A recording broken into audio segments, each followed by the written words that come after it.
Hello, I'm Tony Pacheco, and today we will be going over the resources and stakeholders necessary to the success of the ESPN FC Youth Soccer Complex.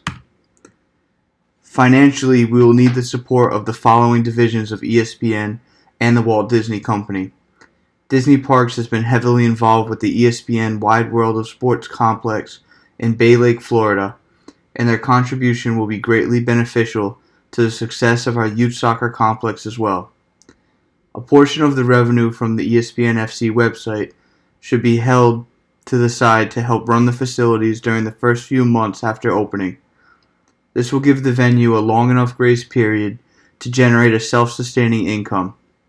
The project should also be added into the ESPN events budget, as any additional allocated funds could go into ESPN FC brand sponsored tournaments to help increase the success rate of the establishment's initial market penetration.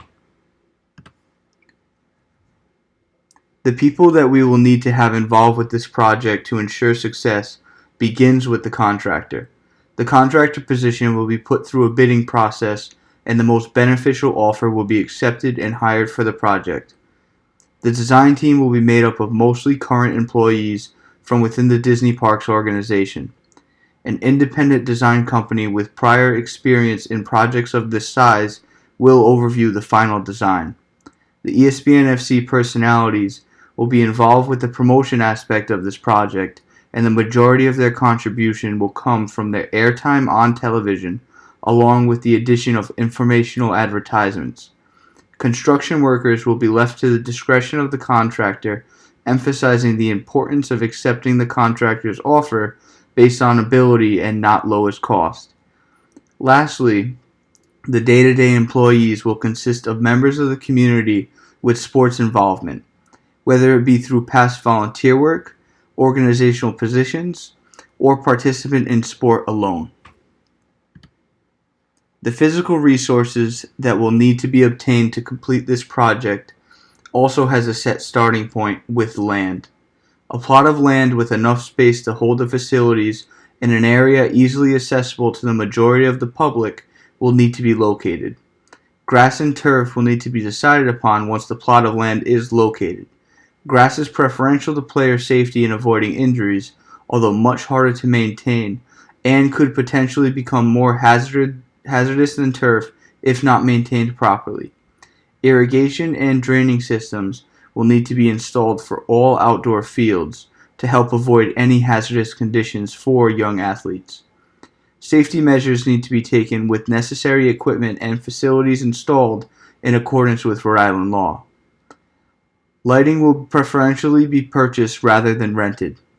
Parking will be drawn up in the plans dependent on the location.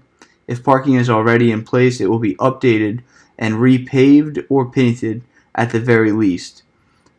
And room for expansion will be left in the event that extra parking is needed for the future. In order to actually construct the project, building equipment will need to be acquired, which will be done through the contractor. The intangibles that will drive this projection from a goal into a reality are separated into three subjects. The first is organizational, which is the ESPN FC brand. The ESPN FC brand association with the sport of soccer will go a long way in attracting attention to the project, along with the ESPN within ESPN FC as a great contributor to the recognition that the project will receive. The second is management support. With Disney Sports Enterprises managing the ESPN Wide World of Sports complex, their experience and expertise will become crucial to making this project continue to achieve success and grow as the years move forward. The third is the necessary permits to complete the project. These are zoning and building permits that need to be in accordance with Rhode Island law. The stakeholders in this project are not just limited to supporting organizations, but are also the companies that are in direct competition with the supporting brands. ESPN and Disney are two companies intertwined into each other through ownership, making them both directly associated with this project underneath their divisions. The ESPN FC brand is being placed on this project, making it an important stakeholder with their reputation on the line. Disney will be taken care of through the youth association of this venture, allowing them to reach their child audiences through a new outlet. ESPN and ESPN FC will be managed in a similar manner of targeting a younger audience for their sports-related media. The stakeholders that are opposite this venture are affected through their competition for market share over television and media audiences. These consist of Fox Sports, Sky Sports, and NBC Sports. All three of these organizations are able to provide their viewers with some form of sports media, including soccer games. Some of these organizations have the rights to specific leagues that are popular in America. An example, NBC Sports provides American audiences with live coverage of the English Premier League.